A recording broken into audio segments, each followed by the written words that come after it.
Olá pessoal, tudo bem? Aqui é o André Stanley. Hoje vamos fazer um mini doc falando um pouco sobre as capas do romance Lolita. O que elas representam, como elas foram representadas, né, durante todos esses anos. Estamos falando aí de um livro clássico que foi lançado em 1955. Foi um romance que não fez sucesso de imediato. Ele demorou um pouco, ele foi recusado, né, por várias editoras de língua inglesa, né, da Inglaterra e dos Estados Unidos, e ele só foi ser publicado em 55 na França.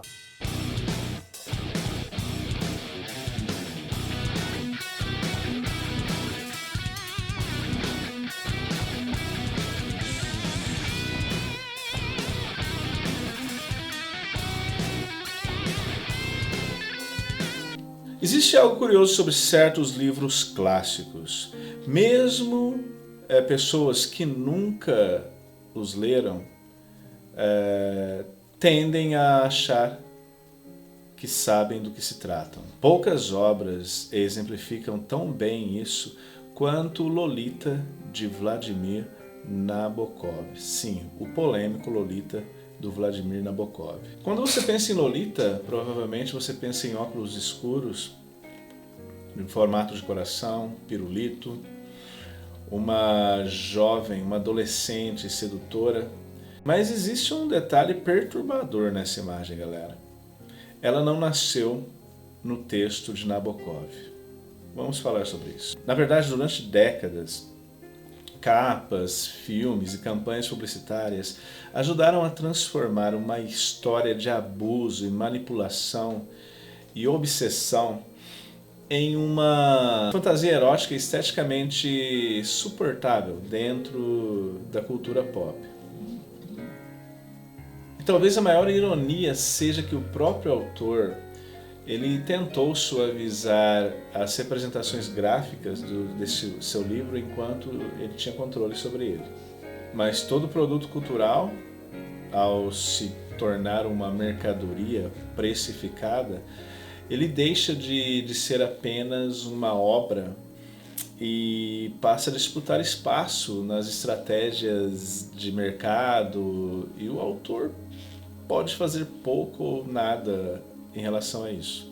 Hoje vamos analisar como as capas de Lolita revelam não apenas diferentes interpretações do romance, mas também as mudanças culturais, morais e visuais de cada época. Abuso, manipulação psicológica e uma narradora ausente, já que a Dolores Reis quase nunca tem voz, ela não tem voz própria dentro desse romance. E para quem não sabe, Dolores era o nome da protagonista chamada de Lolita. E segundo Stephen Blackwell, um estudioso sobre a obra do Nabokov, o autor sempre se preocupou em controlar a sua imagem e a sua reputação. E esse cuidado ele se estendia às traduções, às entrevistas e até mesmo ao design de suas capas.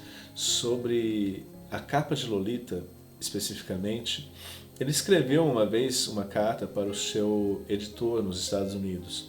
Ele dizia o seguinte: quero cores puras, nuvens que se dissolvem, detalhes desenhados com precisão, um sol irradiando sobre uma estrada que se perde ao longe, com a luz refletida nos sulcos e nas marcas deixadas pelos pneus depois da chuva. E nenhuma menina, nenhuma garota.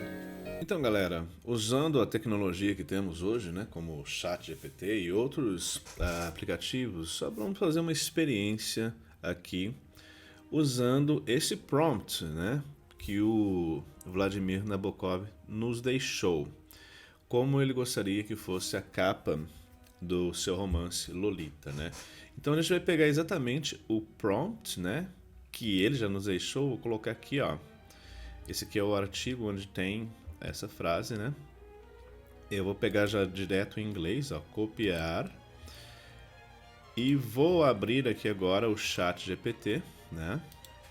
Chat GPT. Vou simplesmente colar aqui o prompt do Nabokov. Vou tirar até essas aspas, como se fosse um prompt meu, né? Peraí, deixa eu grudar de novo aqui. Então, beleza, ó. O Nabokov então tinha dito isso para o seu editor. I want pure colors, melting clouds, accurately drawn details, a sunburst above a receding road with the light reflecting the furrows and roads after the rain, and no girls. Vamos fazer essa experiência, vamos colocar simplesmente dessa forma, vamos ver o que o Chat GPT vai entender com isso. Seria legal eu especificar que esse prompt é para a capa de um romance. Ó, então, make it as a book cover. Vamos ver o que vai sair. Vamos aguardar aqui.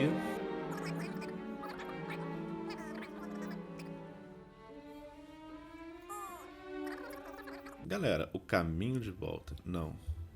André Luiz Ribeiro colocou meu nome. Vamos lá então. Vamos acertar isso aqui então. The name of the novel is Lolita, and the author's name is Vladimir Nabokov. Vladimir Nabokov. Ok. Remake it. Vamos ver agora. Agora acertamos aqui o prompt, né?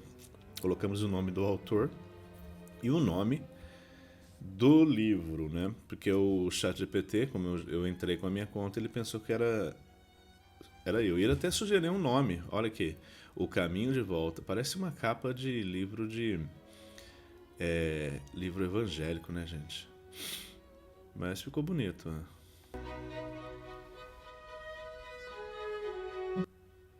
Olha aí, galera. Então este seria a capa de Lolita, segundo o próprio Nabokov, né? Isso que obviamente que é uma interpretação do ChatGPT. Vou salvar aqui a imagem. Mas se você for fazer isso em algum outro site, né, de geração de imagem, vai dar alguma coisa parecida, né? Muito bem, gente. Vamos lá então. O que vocês acharam aí do resultado? Eu, sinceramente, não seria um livro que eu pararia para ver na prateleira, né? Por quê? Porque ele está muito genérico e o nome, né, não faz, não sei, menção ao que está aqui na imagem.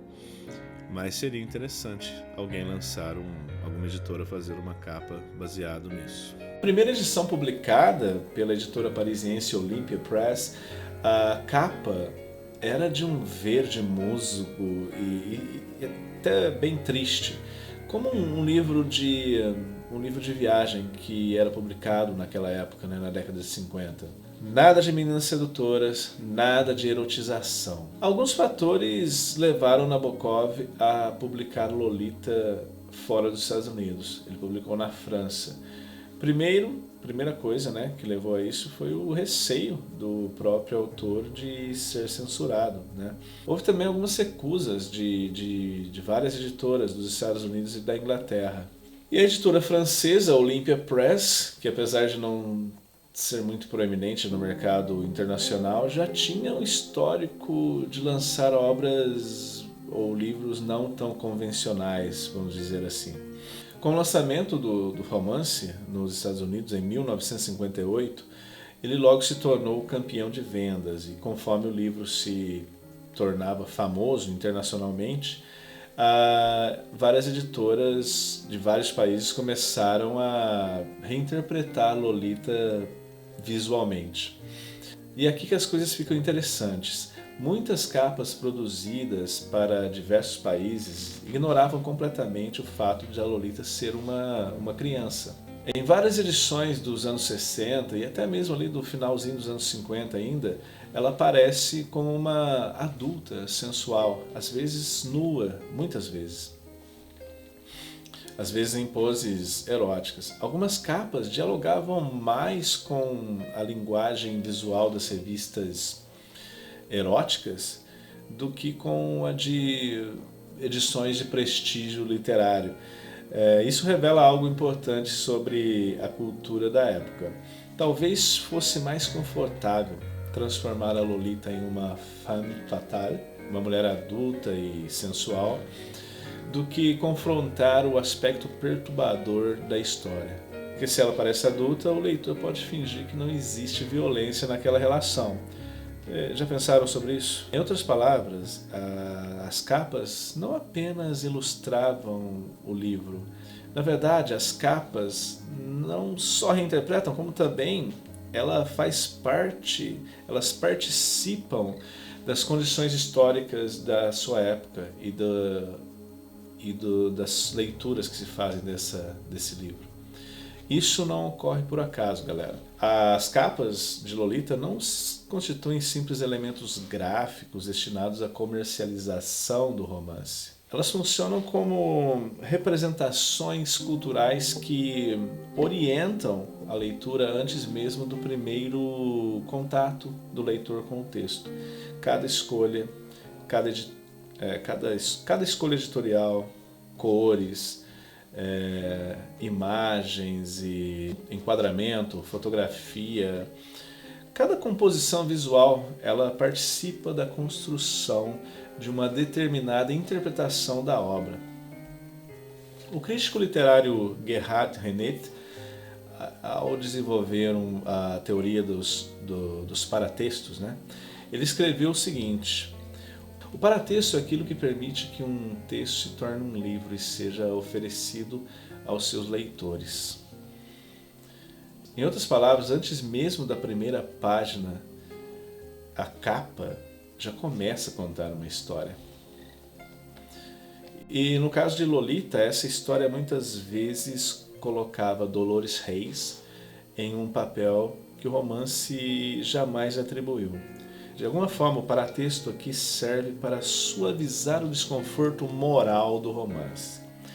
Algumas edições chegavam a vender a história quase como um romance proibido entre duas pessoas no mesmo grau hierárquico, como um Romeu e Julieta, algo assim. E essa representação altera completamente a percepção do público.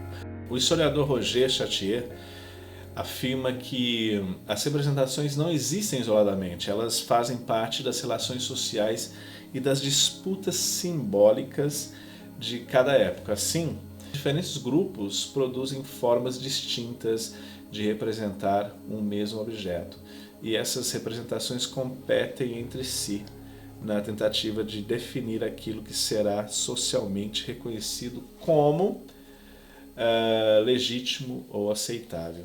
Sob a ótica de Chartier, esse processo evidencia que as representações possuem eficácia social. Elas produzem modos de ver, organizam expectativas e condicionam formas de apropriação das obras culturais. Não se trata apenas de uma imagem acompanhando um texto, mas de um dispositivo que interfere diretamente na percepção e na recepção do livro pelos leitores.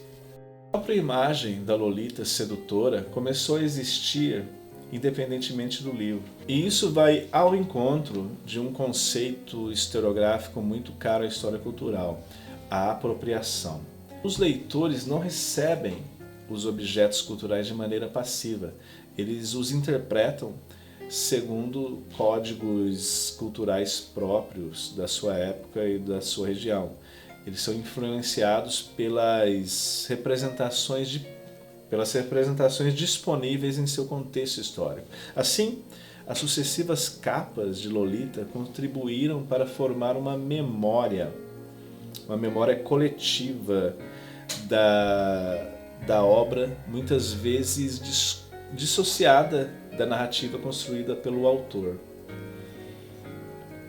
Ou seja, a cultura pop se apropriou de uma representação de Lolita distinta da Lolita do romance, da protagonista do romance do Nabokov. E aqui o Nabokov, ele, que é um russo, né, de nascimento, que emigrou para os Estados Unidos na década de 40, ele deu a sua contribuição para o léxico, né, da língua inglesa, porque a palavra nymphet, ou ninfeta em português, ela foi introduzida no dicionário inglês justamente por conta deste romance, Lolita, entende? Nesse contexto de uma jovem sedutora. E aí, esse termo foi apropriado, né, pela cultura pop, pelos escritores eróticos posteriores e várias outras revistas masculinas e tudo mais. Mas nenhuma representação foi tão influente quanto a adaptação cinematográfica do Stanley Kubrick, de 1962. Foi ali que nasceu a imagem mais famosa de Lolita, os óculos vermelhos em forma de coração, o pirulito, o olhar provocador. O curioso é que essa imagem, essa cena, não existe no livro e nem sequer aparece de verdade no filme. Ela foi criada para o material promocional, mas acabou se tornando mais famosa e mais influente do que a própria personagem do livro. A partir dali, a Lolita deixou de ser apenas o nome de uma personagem literária de ficção, e aí ela vira um arquétipo cultural.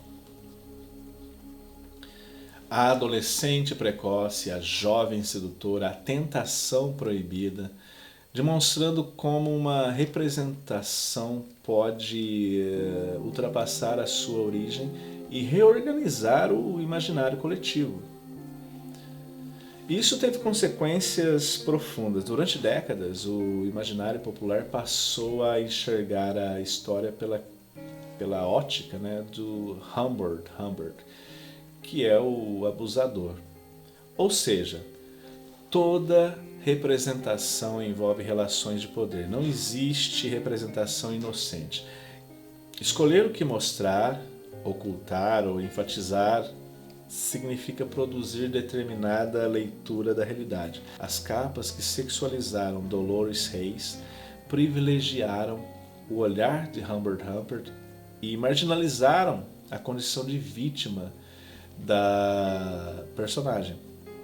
Lolita não era vista muitas vezes como a vítima, mas sim como uma cúmplice. Nos anos 70 e 80, algumas capas foram ainda mais longe. Algumas edições utilizavam fotografias extremamente sexualizadas.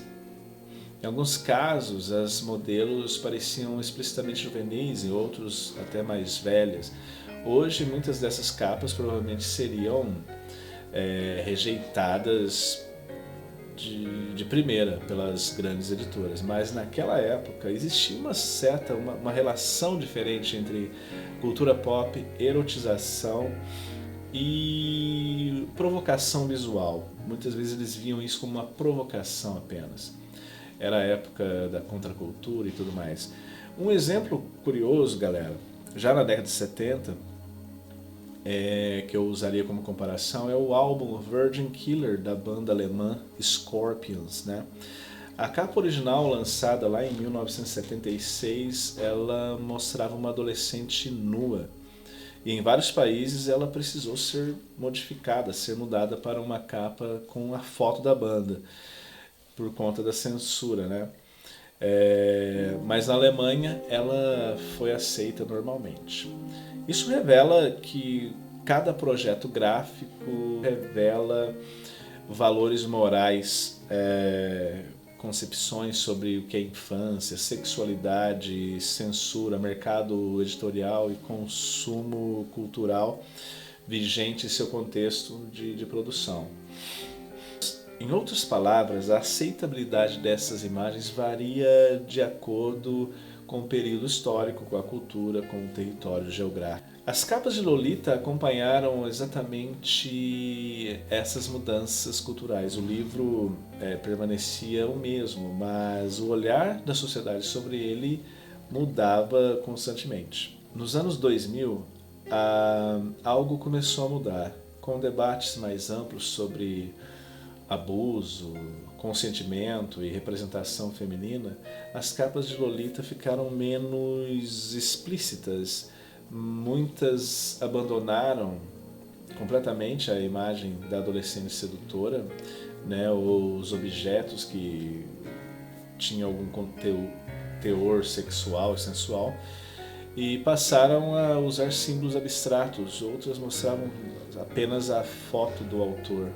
E uma das releituras mais interessantes surgiu quando a editora espanhola Anagrama convidou a artista plástica sul-coreana a Han Kim para criar uma nova capa para o livro.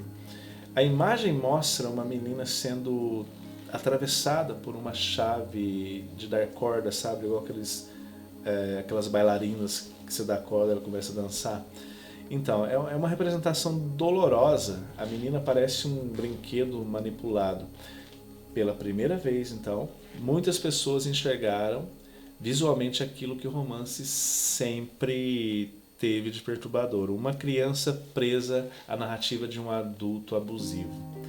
Essa capa muda completamente a leitura da obra. Ela desloca o foco do desejo masculino para o sofrimento da menina. E talvez seja isso que torna as capas de Lolita tão fascinantes para historiadores, principalmente, porque elas funcionam como documentos históricos. Cada geração cria a Lolita que consegue suportar e enxergar. Obviamente que a nossa intenção aqui nesse vídeo não é estabelecer qual é a melhor capa ou a capa mais apropriada para a Lolita, mas sim entender o que cada capa revela sobre a sociedade que a produziu. Porque capas nunca são neutras. Elas orientam o olhar do leitor, elas criam expectativas, manipulam emoções e muitas vezes elas redefinem completamente uma obra. No caso de Lolita, as capas ajudaram a transformar uma narrativa ambígua e desconfortável em um símbolo pop altamente estetizado. Ao mesmo tempo que versões mais recentes tentam recuperar aquilo que durante décadas ficou apagado, né? A perspectiva de Dolores Reis, uma criança de 12 anos sequestrada e abusada pelo padrasto, a menina por trás do mito. E talvez seja isso que torna a Lolita uma obra tão difícil de encarar até hoje. Não apenas pelo que está escrito no livro, mas pelas maneiras como escolhemos enxergá-la. Às vezes, a capa realmente muda a história. É isso aí, galera. Se você gostou desse vídeo, compartilha com alguém que também poderia gostar. Dá um like, dá aquele joinha, se inscreve no canal, se inscreve aí no sininho para receber notificações de outros vídeos. E é isso aí, galera. Hasta la vista.